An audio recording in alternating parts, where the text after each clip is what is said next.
Yes, we are live already.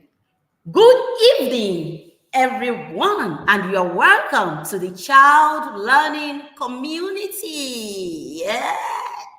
Today, we will be talking about teachers parents collaboration to enhance learning. Okay, if you can catch me right in the comment section where you are watching me from. I am streaming live from my home office in Abuja, Nigeria. Okay, I always love to start this session with a quotation from the Bible. Please, if you are not a Christian, just take this as a quotation I'm picking from a book, right? Okay, thank you. Permit me to get my slide ready as we continue with this discussion. All right, my slide is up there. I believe you can all see my slide. Parent-teacher collaboration to enhance learning experience. If you are hearing me for the first time, my name is Oluyemisi Onikinshaye Davis. All right. Like I said earlier, I love to start this session from a verse in the Bible where it says, children are like arrow in the hand of warrior. You will agree with me that to become a warrior, you need to study what war is all about. After studying that, you will need to prepare yourself for the war. Before you go to a war, you need to prepare yourself for that war. Weak or no preparation for war can lead to even the death of the warrior. So, if you are here listening to me today, it simply means you are here to equip yourself with the knowledge that you need to become victorious as your arrow, in this case, your children, hit the world. As we proceed into this discussion, I'd like you to put in the chat box, I am ready to be that warrior whose arrow impacts the world. Put that in the chat box now. I am ready to be that warrior whose arrow impacts the world. So today, we all know what we are talking about, right? Okay, all right. Let's look at this food for thought. It takes a village to raise a child. Imagine a world where every child is surrounded by a supportive network of adults, each contributing to this child growth and development. Consider a scenario where a child is guided through life by a group of dedicated adults who are all working together to ensure this child greatness. The truth is, for every child raised in your vicinity, you owe this duty as an adult.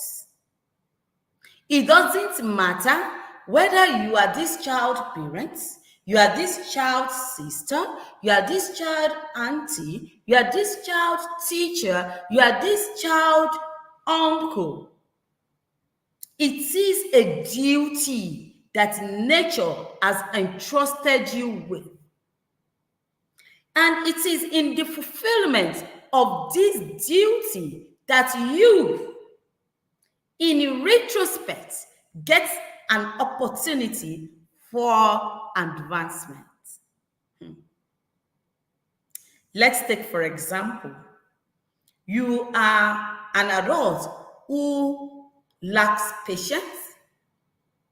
Then a child born and grown around you is enough. If you can see that as an opportunity, is enough to help you with that patience problem. The urge to exemplify excellence for children that are raised within your vicinity can help you as an adult discover your own purpose on earth. So today, if you have a child around you, ask yourself this question: am I fulfilling my duty in this child? Am I exemplifying excellence? Am I a role model? It's unfortunate that some of us, we cannot imagine ourselves a role model for our own children. We do a lot of things that we do not want our children to do. So ask yourself this question, and I bet you that the answer to this question might even be the answer to your troubles, as well a guide to your fulfillment.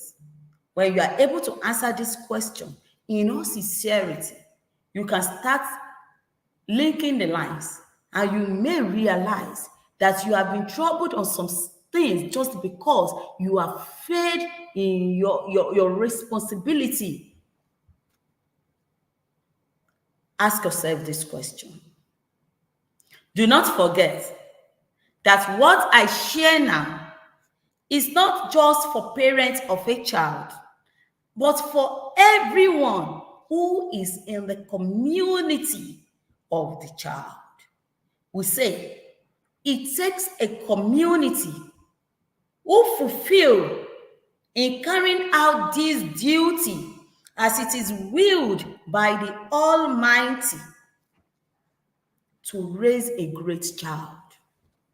So it is the failure of this community that can make us to raise a child who becomes a trouble. It is in the failure of this community, which we all know that it is the adult, the system around the upbringing of the child. If we fail, definitely we are going to raise an adult that is a failure. All right. While it has been proven that parents and family members are the primary influences in child's early years, the role of teachers becomes increasingly significant as soon as children enters the educational system. And in the part of the world where I live, children enter this educational system as young as 2 years old. This means that your child's teacher is already on your child influencer list, even at that tender age. And I'd like us to note that when I say your child's teacher influences your child, this influence is not limited to just academics. They impact your child socially, emotionally, and behaviorally. Why do you think your child wants to dress, talk, and even be like their teachers? Social influence. How your child's teacher handles emotions will influence how their pupils handle theirs. And in this case, these pupils are children of some people. Your own child is a pupil to a teacher. So you can see how the behavior of your child's teacher can actually impact your child's behavior. So I would say, after parents and family, the next group of people who has the power to influence your child is your child's teacher. I will take my introduction from the Bible. Please, if you are not a Christian, permit me. Like I said earlier, just see the Bible as a book which I have picked these quotations from. The Lord called Samuel a third time, and Samuel got up and went to Eli and said, "Here I am, you called me." Then Eli realized that the Lord was calling Samuel. So Eli told Samuel, "Go and lie down, and if he calls you, say, 'Speak, Lord, for your servant is listening.'" When Samuel heard his name the third time, he went straight to Eli. Who was Eli to Samuel? Eli was Samuel's teacher. If you are a teacher in this class, let this be a reflective moment. Ask yourself these questions. Number one, if a child in my class receives his or her calling while in my class, am I connected enough for this child to walk up to me for direction? Because this is what happened in this story. Understanding this story in the spiritual sense will throw more light to the responsibility you have as a teacher. Because the truth is, all the children in your class has a purpose to fulfill. Their time in your class is one of the pieces of puzzle that takes them to that fulfillment of their purpose. So if you are a teacher, you have received a call to ensure that pieces of puzzle. So you can now see why they say teaching job is a call. Hello? Teaching job is a call. A call for what? A call to fix pieces of puzzle to become. A call to fix pieces of puzzle to become. Excuse me, I need to get a puzzle to explain this better. Okay, I can see puzzles here, right? Thank you. All right. Look at this puzzle. Okay, I think this is clear. This is a puzzle. A child in your class is like this full puzzle that I just showed. When the child is in your class, this piece that is missing, this piece is your responsibility to help this child fix it. When you fix this for this child, the child becomes a whole. The child is able to become great, to fulfill that which that child has been called for. This is one of your responsibilities as a teacher.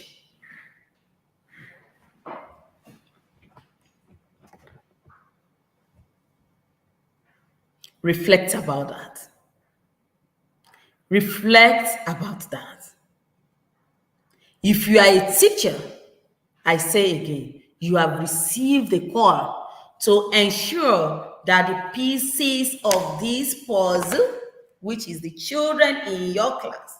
Each of them are puzzles that are waiting to be fixed. In year one, the year one teacher fixed this. Probably in early years, a foundation has been laid for this puzzle to become something. The year one teacher fixed her own. The year two takes it, fixed their own. The year three, the year four, the year five, the year six. And to parents, that is why you should not skip a class. I will come to that. I will come to that. You skip year six, what happens to the puzzle that is supposed to be fixed in that class?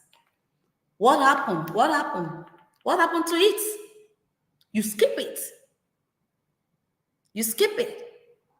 And that same foundation is what the secondary need to build on, but you skip. Do you see? Are you connecting the links? Are you connecting the links? If in your child, the puzzle that is with you, you make it become unfit for the call of God on that child's life, then you, the teacher, failed. So a neglect of this duty can actually lead to your failure. It can lead you to fail in fulfilling that thing which you are called for, which is teaching. All right. Number two question I have for you, which I want you to reflect on as a teacher, is how well prepared am I to identify my pupil's calling? You can see from the story of Samuel that it was written that Eli realized. That was a realization. Eli was able to realize this call because he is familiar with the process of calling. That is why it is important for you as a teacher to become, don't just be, become something. Be known for something. So that when those children in your class are displaying the characteristics of people who become, you don't start envying them. You don't start talking from a place of trauma. You don't start talking down on a child because you have failed in yourself to recognize. Eli recognized. Why? Because of patterns. Eli knows the patterns of calling. He knows the patterns of how people receive calls. So he was able, the Bible says he realized.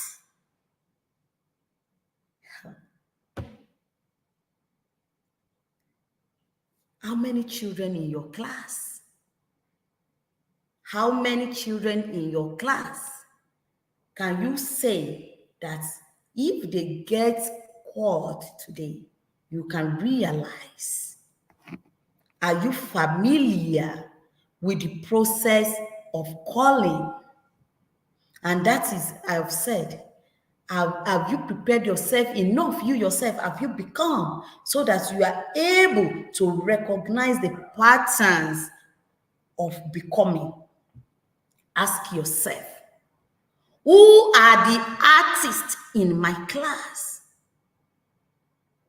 People that are called as artists, they are in your class. Who are they? Or anytime you give a child to answer a question and the child decided to be creative about answering the question by drawing, by making it so creative, what you do is to tell the child, what nonsense is this? Is it actually a nonsense? Are you helping the child? Are you building that puzzle or you are breaking it? Are you building that puzzle or you are breaking it? Who are the speakers? Or do you keep talking down on children and you are calling them talkative? You talk too much. Please. There is no child that talks too much. There is no child that talks too much. Research. Research on the renowned speakers that we have in the world today. They start talking as a child. But in your class, everybody must hold their lip. Now you have been making speakers, people who are called to speak, to hold their lips. Are you building that puzzle? Or you are making that puzzle while in your class to be unfit for perfection, to be unfit for what he has come to this world to do? Who are the innovators in your class? Who are the innovators? Have you asked yourself, how can I help these children to increase their potentials of becoming? What can I do to keep engaging the artists in my class, to keep being creative? What can I do? Or what you have been doing is to kill these potentials in them. So when I'm talking about calling, I do not mean that a child will come and tell you, I heard my name, Mrs. Davis. Do you know, as I'm sleeping now, somebody called my name 3 times, Sharon, Sharon. Then you have now tell the child, go back to your sleep. If the person calls you the 3rd time, say, here I am, Lord. No, there is no voice that will call the child in your class, Sharon, Sharon. The calling in your child are the talents that your pupils brought into that class. The talent of the student that you are teaching. That is the calling on the life of those children. And your responsibility is to identify, because that was what Eli did. He realized that this was a calling. He realized that this is a calling. So if you see that child who, when you are teaching English, want to scribble, why not look deeply that it could be more? Because it is not just about passing English. Because the truth is that for this child might not even need to pass this English to become. So that which this child needs to become should not die in your hand. That is your call as a teacher.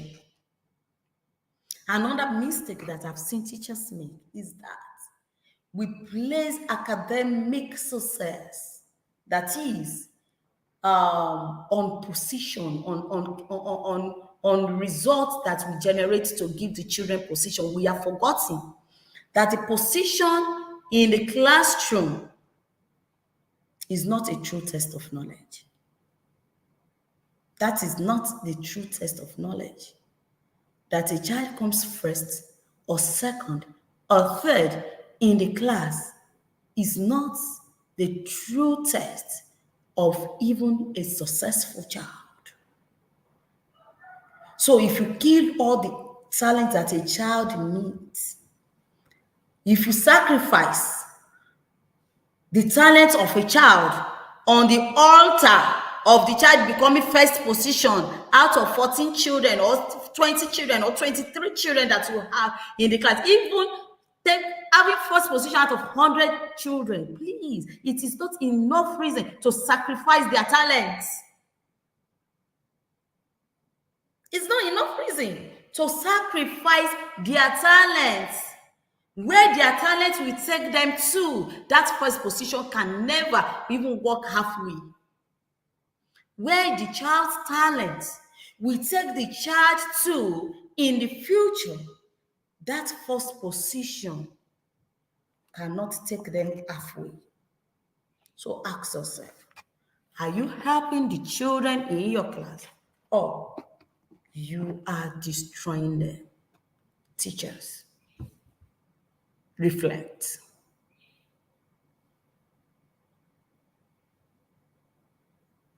Reflect. Now to parents. Before I proceed, it is important to note that a child first teacher is you. So those two questions that I asked teachers to reflect on, you should be the first set of people to reflect. Reflect on those questions. Your children, how do you do them? What do you prioritize? Are you bearing their talent? Are you bearing their potentials in the name of suiting the world standard? In the name of what will people say? Right? Are you doing that? Ask yourself those questions. Reflect. Reflect. After reflecting, get to work. All right. So, the success story of Samuel upbringing showcased an intentional collaboration between his mother, Anna, and his teacher, Eli. These two adults demonstrated the word children are like arrow in the hand of warrior through collaboration. When the call on the child came, this child wasn't with the mother. This child was with the teacher. So imagine a situation where the teacher and the parents are in unresolved conflicts. Imagine that this child has consistently watched his parents dishonor, disrespect, abuse, disregard, or even belittled his teacher. At the point his call came, do you think the child will seek for guidance through this teacher? Will this child seek for guidance through the teacher that you have belittled? Will he trust and even obey the process that this teacher has highlighted by a nobody, as you have always planted in your child? Dear parents, reflect. How do you present your child teacher to your child? Think about it, and please stop shooting yourself on the foot. Be a warrior who fights in the battlefield with knowledge, with skills, and with faith, so that your arrow will hit the world. Remember that this arrow we're talking about is your children. It will hit the world with greatness, and you will be proud of yourself. Parents versus teachers. I know that we all know who a parent is and who a teacher is, but I just want to make this part of this presentation. A parent is a person's father or mother, as simple as that. They serve as a mentor, as a guide, as a nurturer, a protector to a child.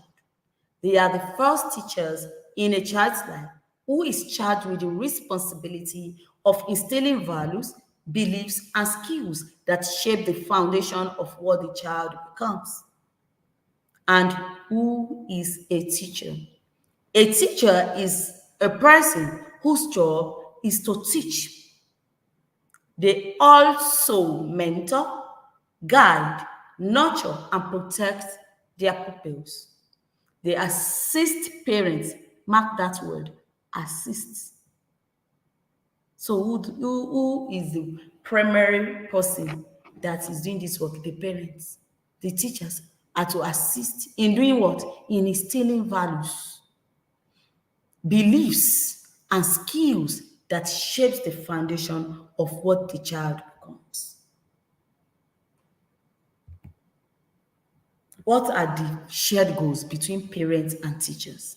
Both parents and teachers share the common goal of nurturing and guiding children to become well-rounded, responsible, and capable individuals. They both work together not only for academic success, but also in developing the child socially, emotionally, and morally. Parent-teacher collaboration. Welcome. That is why we are here today. This is the active partnership between parents and teachers to support and enhance the fulfillment of their shared goal. In my previous slide, I talked about shared goal. There is a shared goal, and we talked about what the shared goal is. We said the shared goal between these two is to do what? To nurture and guide children to become well-rounded, responsible, and capable individuals. All right. You will notice that I highlighted 3 words here: active, fulfillment, shared goals. First of all, there is a goal. Both partners have same goal that I just read now. And for them to move this goal from the place of just remaining a goal, there must be what we call implementation process. If you have a goal and you do not have implementation process, you cannot achieve that goal. So what this means is that you as a parent will need to share your goal with your child's teacher. And the teacher needs to share her goals. That is the goal she has for her class. Teachers have goals. They have the goal for their performance. They have the goal for the pupils that are coming into the class. In fact, some teachers, some very, very intentional teachers have goals for each of their pupils. This goal, which they have for your child, ask the teacher. So the two of you can both work on the fulfillment on how these goals can be achieved. How can this happen? This can only happen when both parties are active. So you can see why the word active is on cap lock. Both parties must be active. If any of the party plays a passive role, then there is going to be a problem in the outcome of the goal. There is a saying that he who knows why is greater than he who knows why, how. The person that knows why of a thing is greater than the person that knows how. You know how to make a puzzle? Fine. But do you know why a puzzle is made? But the person that knows why a puzzle is made will benefit more from this puzzle than you that knows how to just make a puzzle, but you do not know why it is necessary. So he who knows why is greater than he who knows how. And this is why I will be taking you through the learning process in a child's brain. You can consider these aspects of this discussion the most important today. The child's brain and its learning process. The brain is an integrated network. The child brain Does it operate in neatly divided compartments? Look at this. You can see the green, the red. These are neatly divided compartments. Everything is there, is on its own. It's not mixing together. This is not how a child's brain is. Unfortunately, this is what most of us think the brain looks like. A lot of people feel that when you teach a child mathematics, mathematics stays there. When you teach a child English, the English stays there. Then when you are teaching, you say, that thing I taught you in English yesterday, that thing I taught you in mathematics, that thing I taught you in science, as if the child has a compartment for each of those subjects. So everything in a brain is just like one of these, just one. So everything is inside here. There is no compartment because inside this ball, there is no compartment. So there is no compartment. The child's brain does not, it is an integrated network. It doesn't work in divided compartment. For example, if a child reads a story, it's just a story. So there is no space for only story to stay here. No, story only is not staying. As that child is reading that story, you know what is happening? The child is visualizing. So, and it's one story. The child is visualizing. So this that's a separate aspect apart from reading, which the child is developing a skill with her. The child is also visualizing, taking notes, looking at patterns, visualizing. As this child is reading this story, if the story has to do with something that the child needs to empathize on, the child empathizes. Empathy is reading. The reading skill is different. Just in one story, a child the brain is already taking in so many things.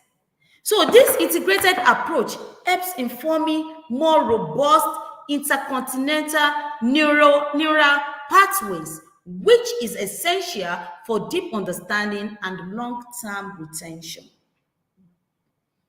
What is the role of neurons and synapses? Learning occurs at the cellular level through neurons, brain cells, that transmit information via electrical and chemical signals.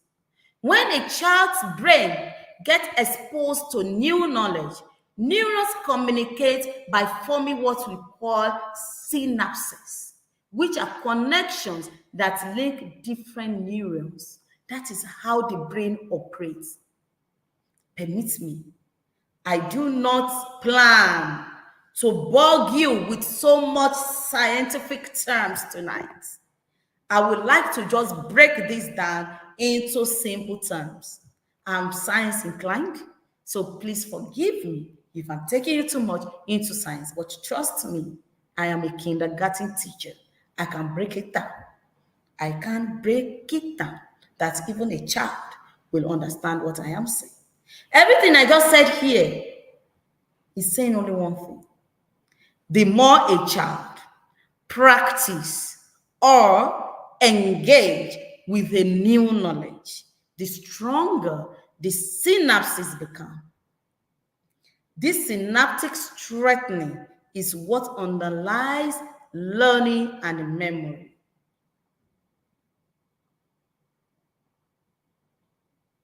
Do not forget that the brain is constantly connecting new information with what a child already knows.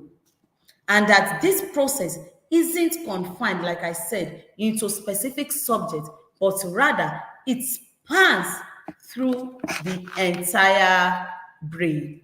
All right.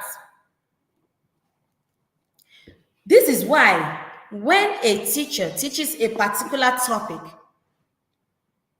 and during the examination, a question comes up on that same topic, then you see pupils, you see students coming up with different answer on that same topic.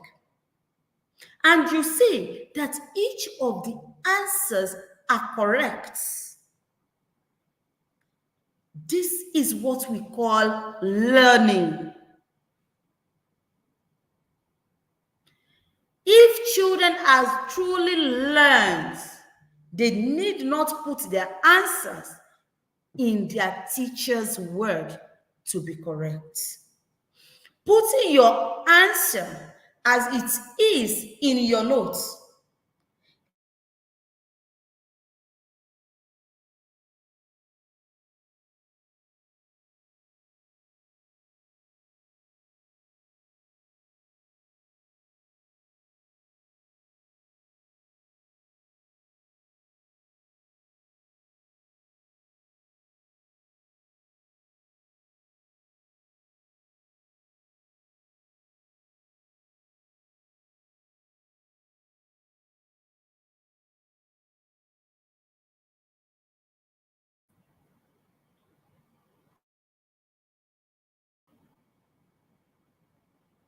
Okay, I think I'm back now.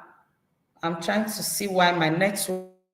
Okay, I believe what I have said was captured, or I will just say that again, that when you ask a question in the exam and the students had to put it in your word as a teacher, the way it is in their notes is the same way all the children, 36 children are writing that exam. The 36 of them put it in that same way that you have taught it. You have not taught, because those children have not learned anything. They have only crammed. Learning hasn't taken place, really. Unfortunately, this is what we see happen in our education system today. And that is why your child can't recall what they learned last session. If learning, truly takes place, your child won't forget. What a teacher teaches in 40-minute class is an infinitesimal portion of what your child is capable of learning through interaction and experiences of that topic. What I mean here is that if a teacher has taught your child about shape, and this teacher have used 40 minutes to teach this topic, shape, is just this information in your child brain is so minute to what your child brain is able to get on this topic if you further expose your child to experiencing and exploring the topic shape. Shape is everywhere. Your child learns shape in school. Your child is now home with you. What are you doing? Shape is everywhere. If your child is learning shape this week, at home, you to concentrate on shape. Talk about shape. There is shape everywhere. So for every time you want to talk about your child, you can relate it with shape. Because, like I said earlier, the more your child relates with a topic, the more the brain synapses are being formed, the more they are being strengthened. So you see why your child needs to experience what they are being taught. You see why I say that learning is in experiencing.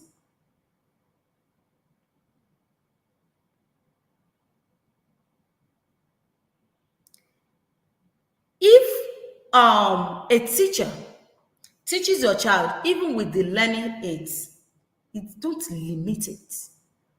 You don't limit it as a parent. You don't say, I have paid school fees, the teacher will teach everything. No, the teacher will not teach everything. The teacher will teach what is in the curriculum. The best teachers will teach, will even use resources, but your child has more time at home. but your child has more time at home. These resources are available at home. Expose your child to those resources.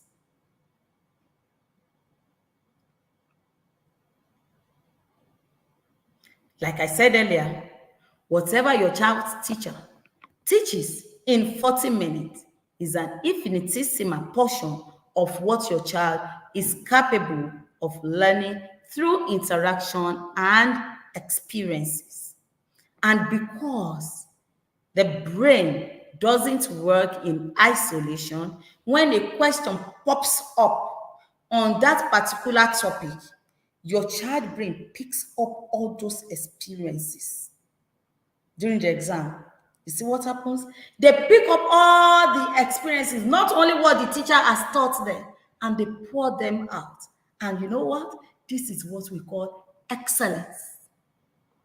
Yes, this is what we call excellence because this is a true demonstration of a true learning. Because that is a true definition of a true learning. All right? The cross-disciplinary learning. Most great schools are already using this. Let us see what it's about. These are the learning experiences that combine multiple discipline, which can be very, very powerful. Why is this so? It is because of the holistic way that the brain processes information.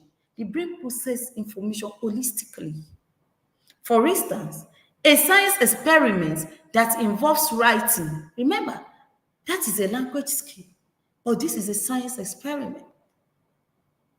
This same science experiment involves measurement. Measurement is a math skill. This same science experiment involves discussion of outcomes, critical thinking. That's critical thinking is a skill. This type of learning engages multiple brain areas simultaneously. And this cross-disciplinary approach mirrors how the brain naturally integrates information, leading to deeper understanding and creativity.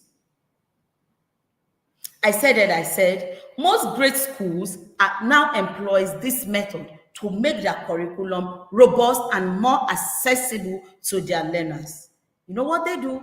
They integrate the topic across all subjects to fit into a theme. And this is what they teach.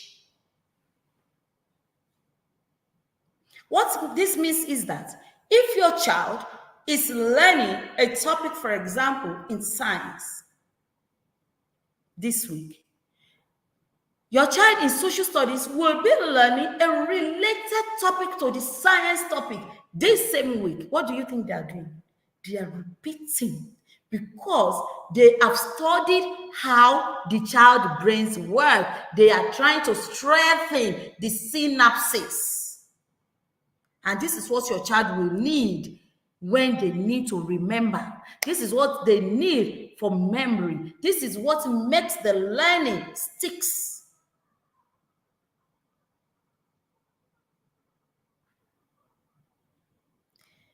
Let's take a quick example about this because I really want these aspects to be very clear. You can imagine if your 6 years old is learning a topic on human body in science.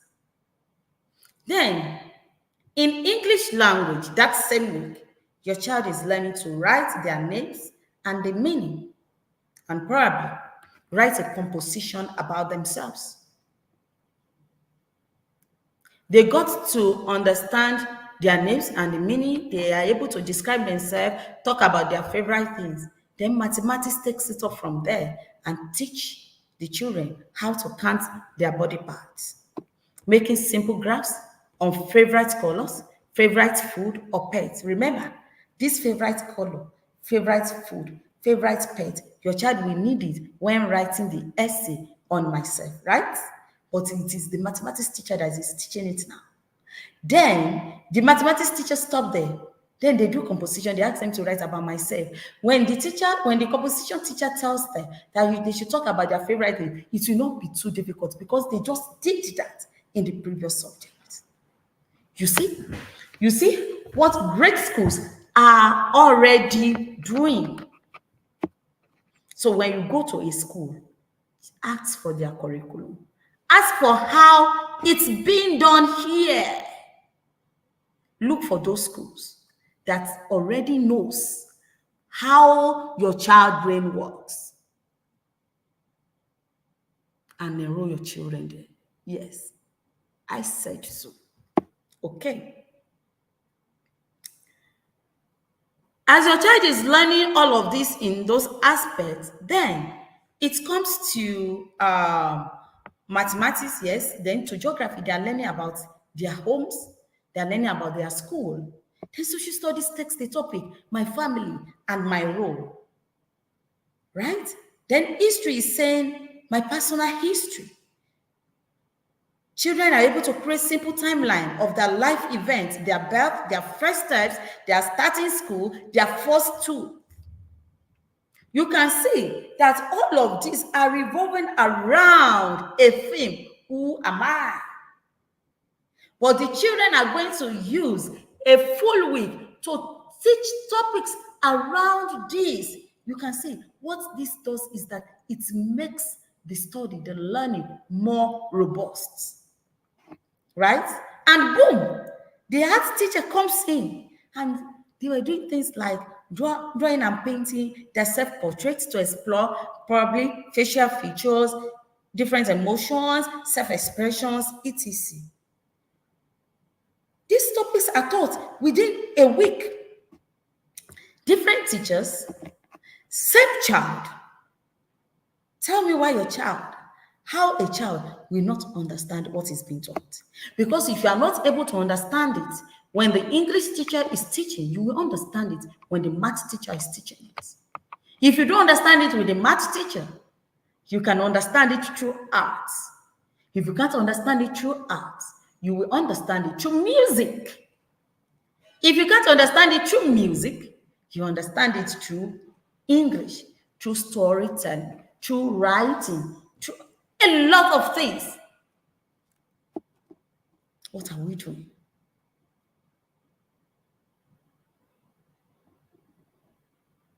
And during these classes, each teacher even comes with different engaging activities to ensure that the children are well engaged with hands-on learning.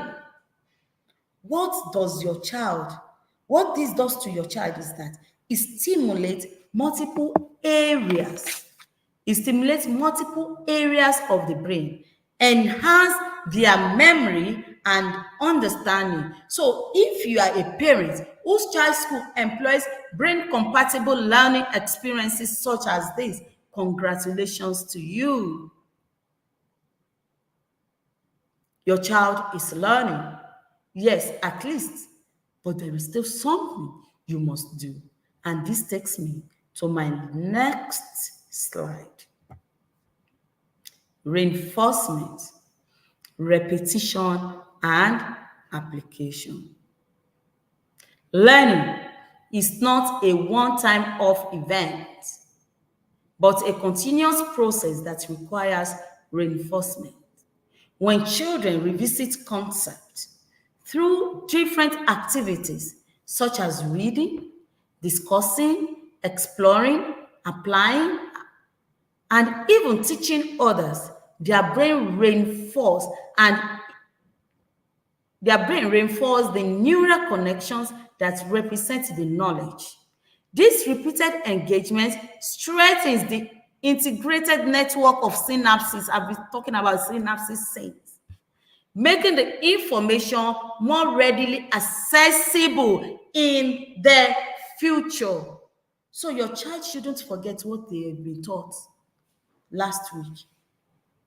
They are not supposed to. Your child should not forget what they learned in school last term. If they do, learning hasn't taken place. If they do, learning hasn't taken place. If they do, learning hasn't taken place. It doesn't matter that your child is a HR. It doesn't matter that your child came first overall in the whole school. But if your child forgets what they have been taught, it means a particular concept as in your child hasn't learned it.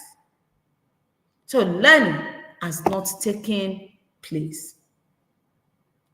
Few weeks ago, I was in a session and I'm going to share with you some things that I learned from this session.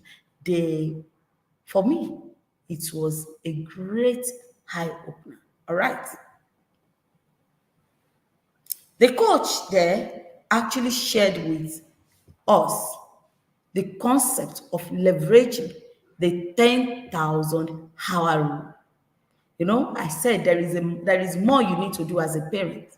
Even after you have enrolled your child in that great school, remember that no matter how great your child teacher is, there is a curriculum, there is a structure, there is a system that they must finish.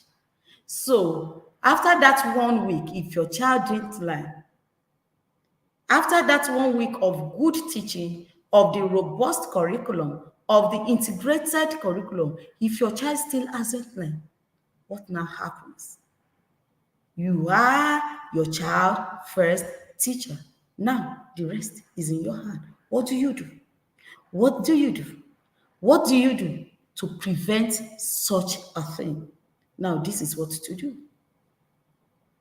Leverage the 10,000 hour rule. The 10,000 hour rule is popularized. Let's see, is it my slide? All right. It's popularized by Malcolm Gladwell in his book, Outliers. It was that it takes roughly 10,000 hours of deliberate practice to achieve mastery in any field. A psychologist, K. Anders Ericsson, who studies the practices of top performers across various disciplines, including music, sport, and academia, was where Malcolm built his concept from. Grammy Award winners of today did not start singing at adulthood. No. They started as a child. People like Beyonce, Lady Gaga, Michael Jackson, they started as a child. All these people who has become a giant in their industry didn't start up as adults. There was a parent who was intentional enough to leverage the 10,000 hour rule. This is about 10 years. So I ask you, how much rigor have you put in building your child's skills? How much rigor are you using in helping your child bridge their learning gaps? How much rigor? After your child has been introduced to a topic in school or to a new concept in their classrooms, what do you do with it? What do you do with those concepts? Your child is learning about traffic rules, yet you drive your child in the car and you are looking at, you are seeing all the traffic rules, the traffic lights, the everything about traffic, and you could not even start up a discussion with your child. Do you want to tell me that if you do this with your child, even for a week, as you are going, probably you come for pickup in school. As you are going, you are showing them you can see traffic rules. These are the things you should do on the road. Those are the pedestrians. They are supposed to walk on the pedestrian road. This is the pedestrian lane. This is the bridge. That is how teaching is done. Your child cannot be with the teacher in the car and they are driving around the town. Yes, I know it can happen, but it cannot be as often as you, the parent, will be with your child.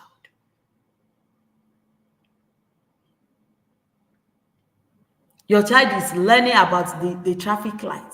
They are asking questions on traffic light. Your child could not say the answer because learning hasn't taken place. Your child only heard that concept in class. Yes, probably the teacher showed your child in class. But what happened to the concept of repetition was that information repeated often enough to create an impression in the child's brain so that the child can really learn. Parents, you have this to do for your child. Teachers will only teach your child within their own allocated timing for that topic or for the theme, because whether we like to hear this or not, learning in schools follows a curriculum which is timed. You will see it 40 minutes. 40 minutes. They are done. So when this is done, what do? There are allocated timing for each of the topics.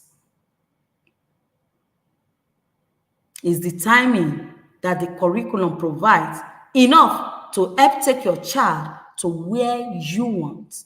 If it's okay, fine. If you feel the timing that the school has provided is okay, then leave it. But if you want more, you do more. If you want more, you do more.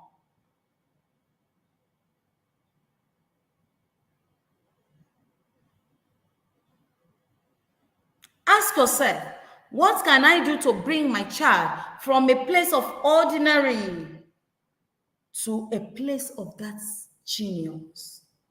To that place of genius. With all I have said, you will agree with me that learning, that your child learning isn't just the responsibility of the teachers. In fact, that is the real thing I want to share. Isn't just the responsibility of the teachers. Your role is very important. You cannot disregard collaboration. You cannot throw away collaboration if you want to achieve your goal. How does collaboration between parents and teachers enhance a child's learning? The consistent reinforcement, like I just explained, helps in building long-lasting knowledge and skills as the brain consolidates the learning through repeated exposure.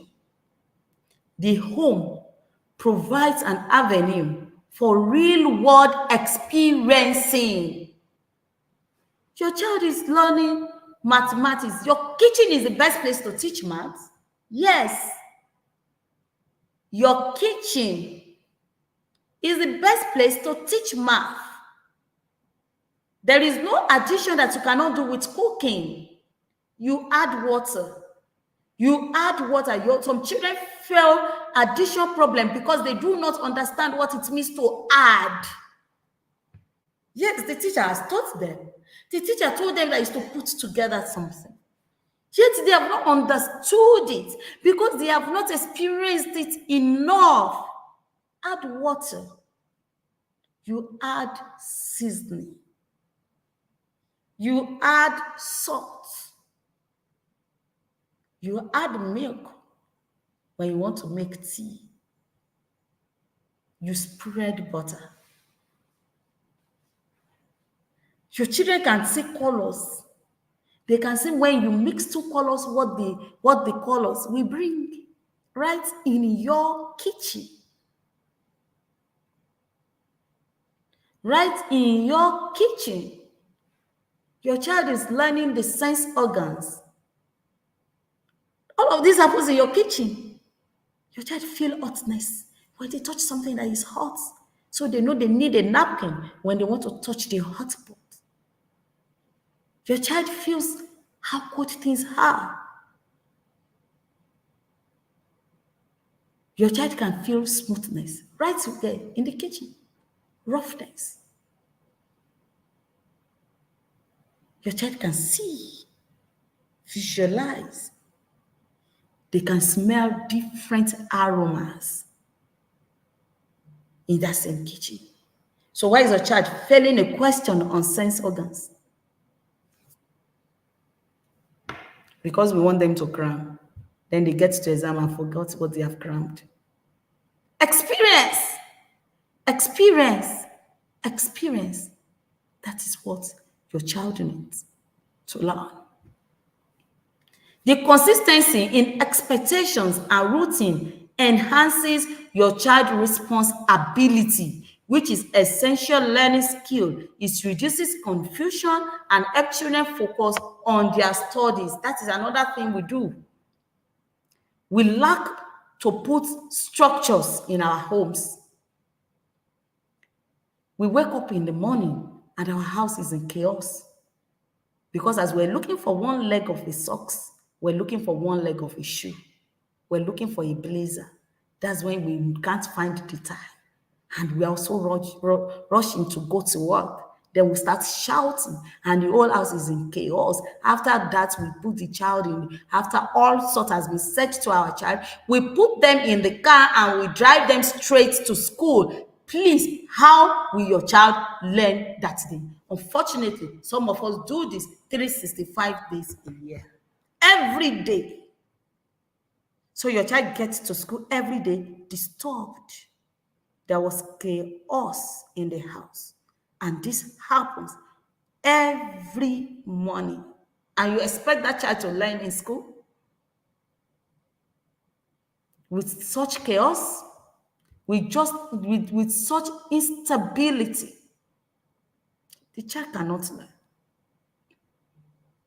A child who feels supported both at home and in school are more likely to engage in learning activities, take risk in their learning, and persist through challenges, leading to a greater academic success. These are some myths about parent involvement. I've heard parents say, I have paid school fees, I don't need to be involved in anything. Please, paying school fees, no matter how much you pay, is the minimum requirement. Paying school fees is the minimum requirement when it gets to your child education, academic success. It is the minimum requirement. So that I have paid school fees, I don't need to do anything again. It's a big, big, fat myth. It's not true. It is not true. If you pay school fees and you play a passive role in your child development, your child will struggle. Yes, your child will struggle.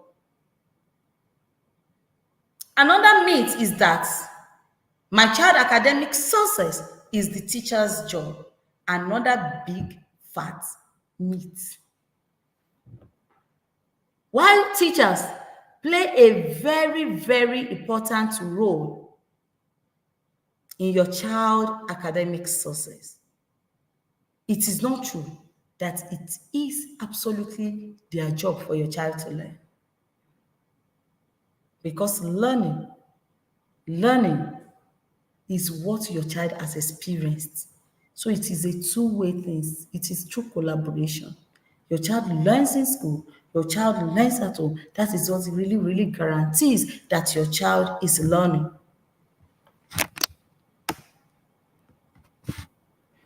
The environment that you provide, the structure that you have, the values that you have will always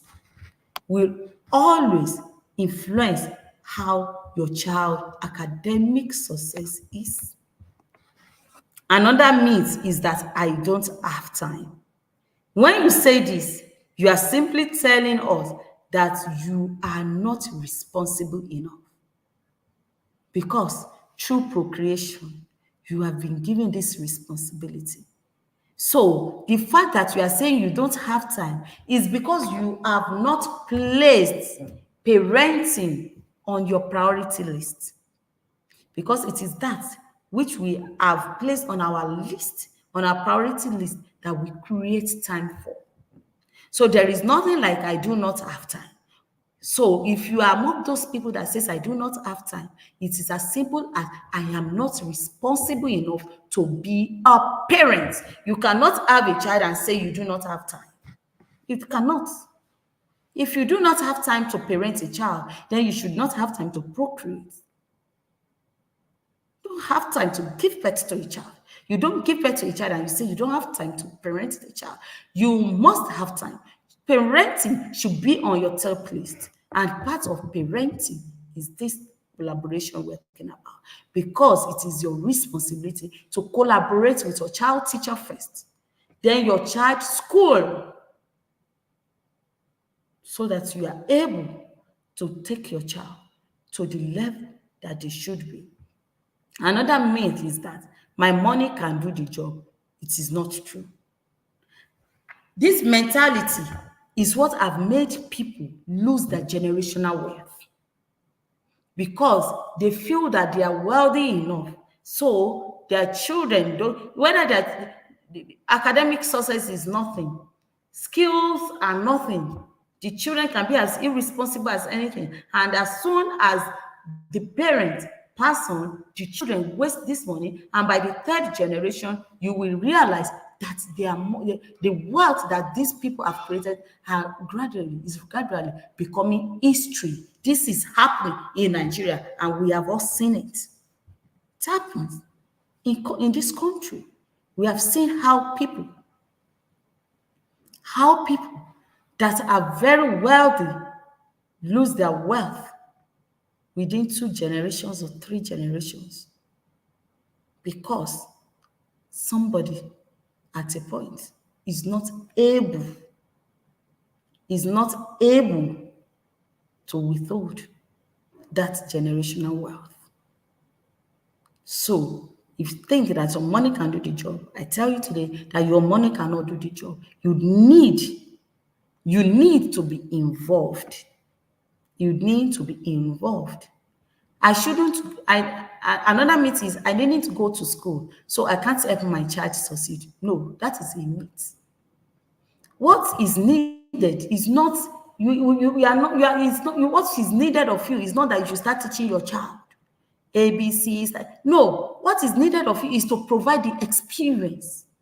So even if you didn't go to school, you are an illiterate, you can provide the experience that your child needs to learn. You can collaborate with your child teacher even if you did not go to school. So it is a myth, and do not let that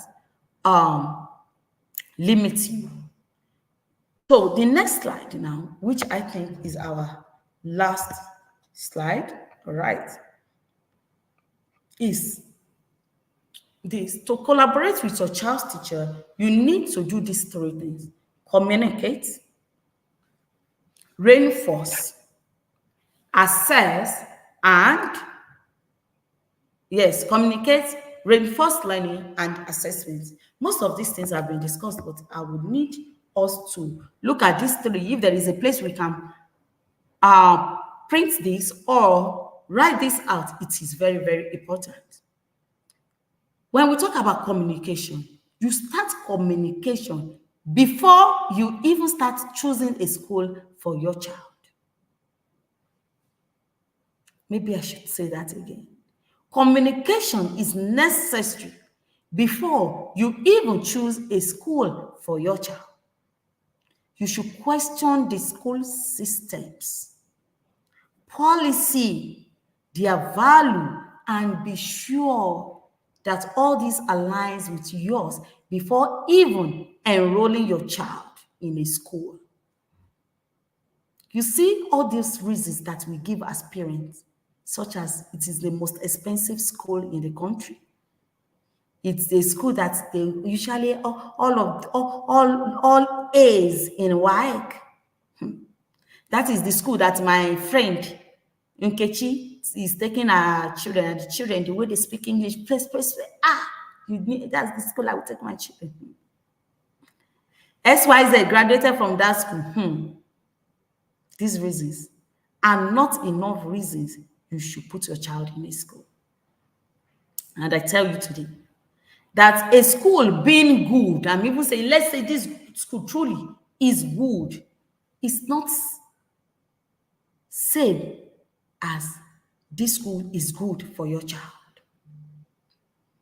The fact that a school is good does not mean that that school is good for your child.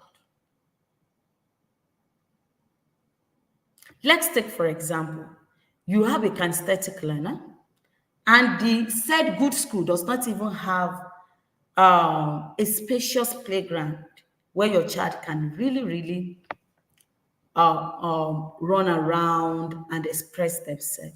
Such school is not good for your own child. Yes, it's a good school, but it's not good for your child.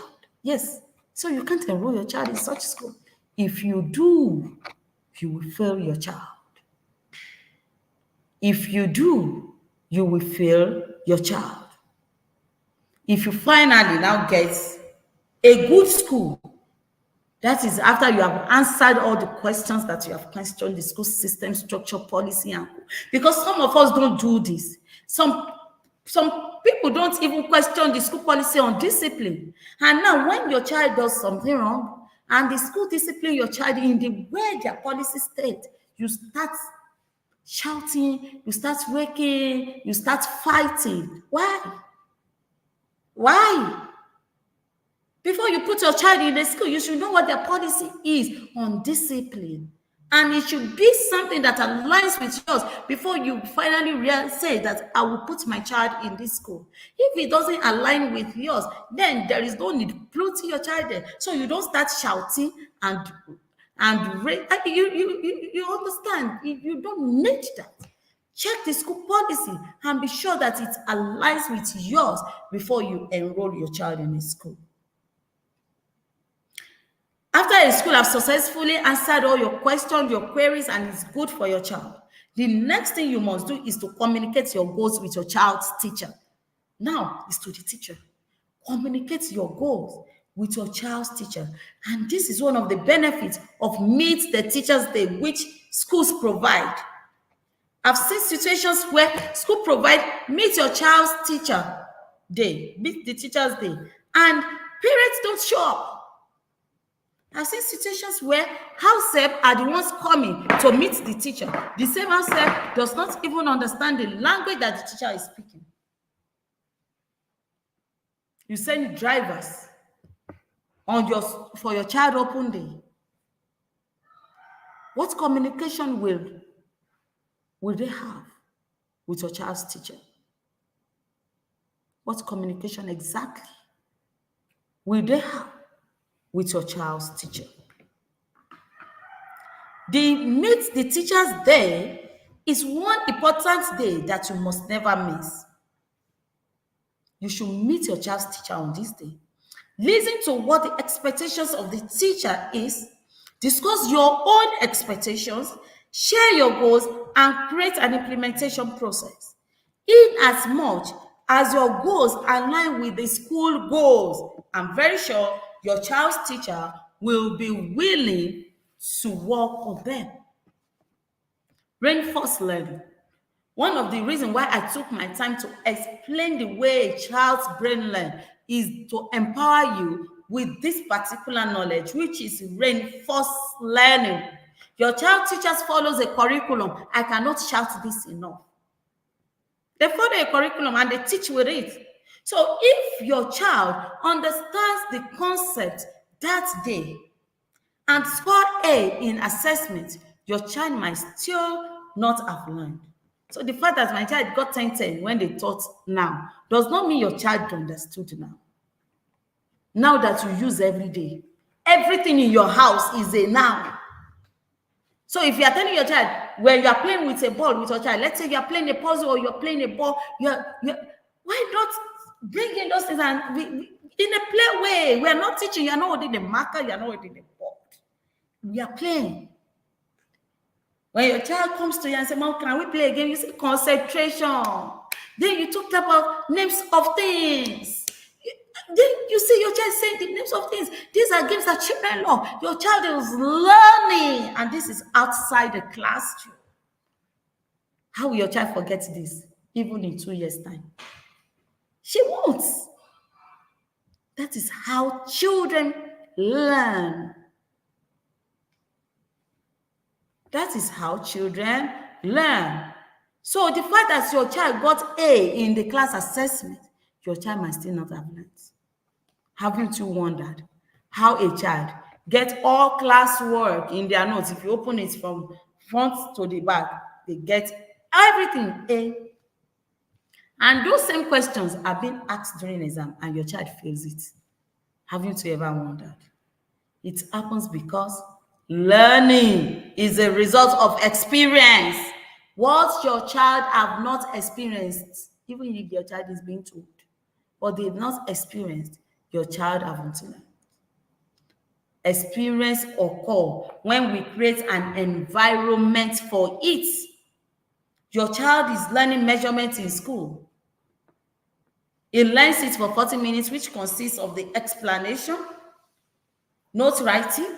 Then your child gets home and you ask your child, please go to the fridge and bring out meat, weigh 1 kilo of meat on the weighing scale. Your child is doing that. Second day, your child did that. Third day, your child is weighing fish. Then you are baking, your child is weighing butter. Your child is weighing flour. Excuse me. Even if they wake your child up at midnight and ask your child, what is the instrument that is used to weigh things? Your child does not need to go and cram a note to answer that question. Your child will simply say, weighing scale. Why? Because your child use this, interact with this scale on a daily basis. 10,000 hard leverage. Even if you can't make 10,000. Are you making 500? Are you making 200? Are you making 100? 50? 40? Not some of us have not even made 5 hours. 10 minutes. A lot of us haven't made it. We don't bring any learning home. And everything that you teach our children are in our house. They're in our house. So let us start thinking about this. Let us start structuring our home to enhance learning, to support learning, to support what our children are learning, get their curriculum, create an environment for it.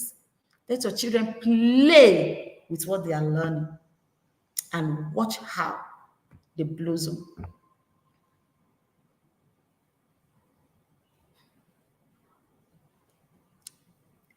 How do children learn to eat? And today they are all eating 10,000 hour rule. They eat. At first, they will make mistake. The food will pour. Now, can a 6-year-old want to eat and put the food in the air? No, they put it in the mouth. They put it in the mouth. Why? They have experienced. Experience has taught them to eat well. Whatever your child has experienced, your child knows, and your child cannot fail in it. Let us create time for them to experience. If they fail today, let them try again tomorrow. Do not forget that failure is an important ingredient to success. So if you expose them to experience all those things, if they fail today, expose them to it tomorrow. If they fail tomorrow, expose them to it next tomorrow until they are perfect. Were you tired when your child starts eating? And for almost 6 months, they will put the food in the mouth. The food, what do? You get a napkin and clean their mouth with love. Allow your children to fail. Allow them. Because failure in itself is an ingredient to success. So it is safe to say that real learning occurs only through experiencing.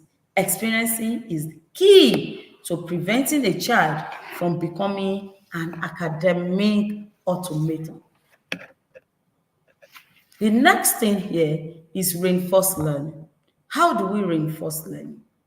We can reinforce learning by creating a learning environment. Create structures.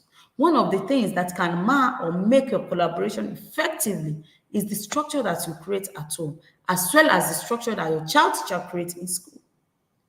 You see, the idea that house help must take responsibility meant for your child in the house is disempowering to your child.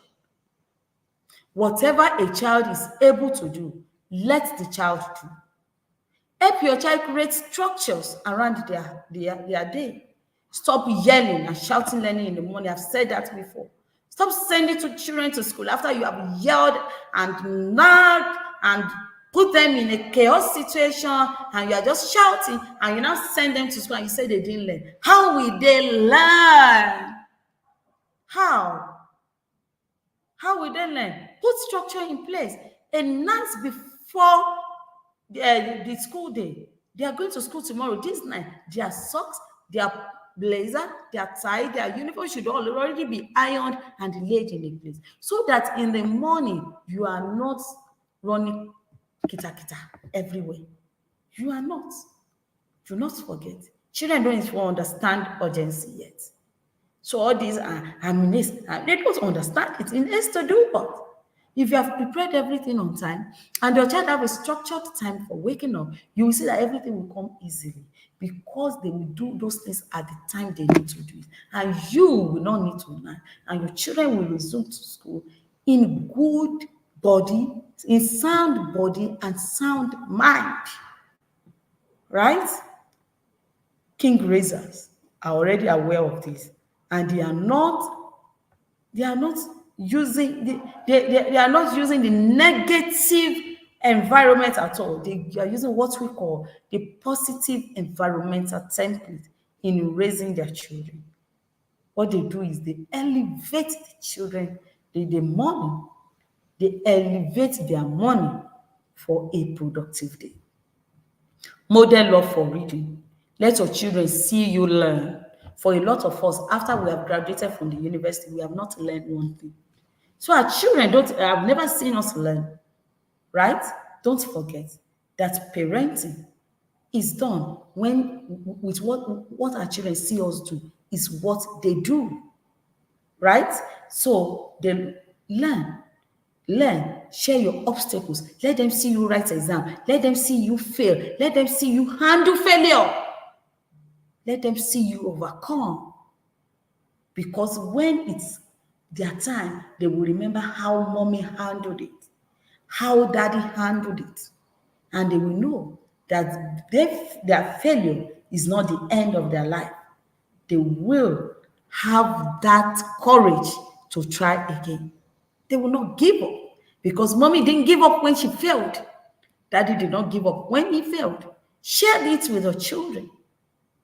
Share, and share. Your victories, share it. Your success, share it. Your processes, share it. All this will motivate your children to be better. Create learning opportunities. Children's language of learning is playing. If your house limits your child from playing the way your child wants to play, then that house and that environment is a disadvantage to them. Children do not care about how big, how beautifully decorated your house is. I tell you, even children that live in a mansion, if you take them to a hut to live today, they will be happy. They don't care whether this one is beautiful, big, or no, they don't care about that. What they care about is, do we have sand here that I will play with? Is that water pipes? Can I jump in puddles? You create those things, that is what they want, right? So even when you are living in a big house, do not put too much decorations that limit their playing. Some of us have glass everywhere. Our children cannot really play. Every corner they are, we are shouting, leave there. You want to break that bottle? You want to break this? Why? We still have children. If we know we need all of this, let us buy the ones that can be there, and the children can also play. Let us buy the things that can be in the house, and the children can still feel safe and be free to play. What do we have? What do we have in the areas of their play? Let us place books, libraries in our rooms, in the children's rooms, around the house, so that these children can pick this and read. They can pick books and read. Let there be books littered, even in the play areas. These are ways you can encourage them to learn.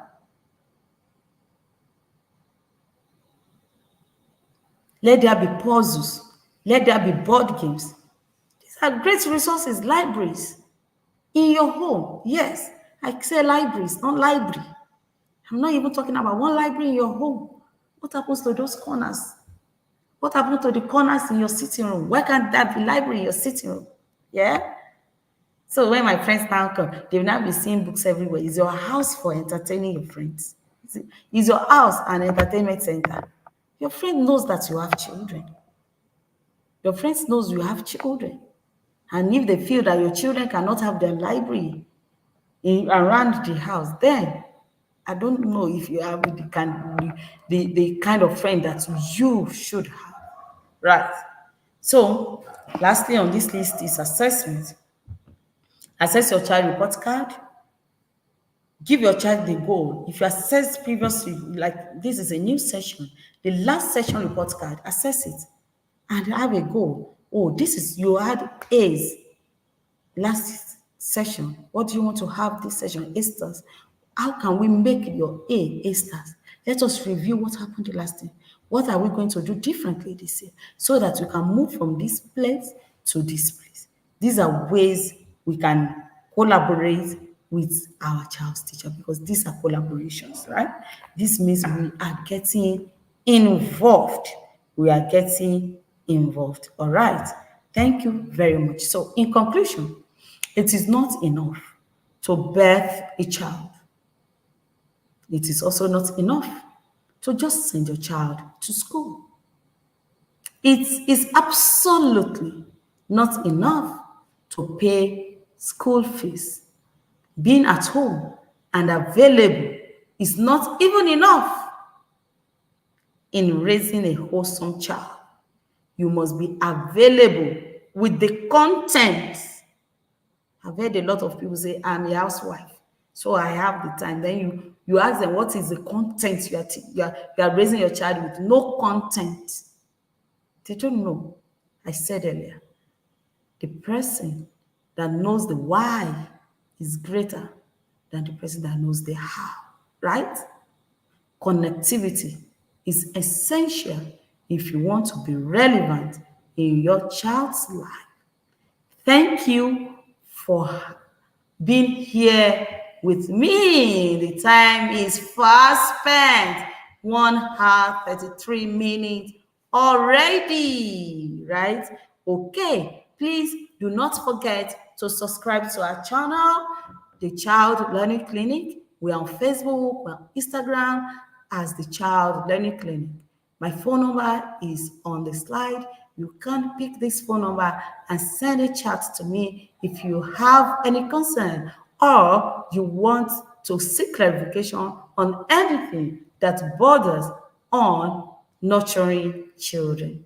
I am Oluyemisi Onipinshaye Davis.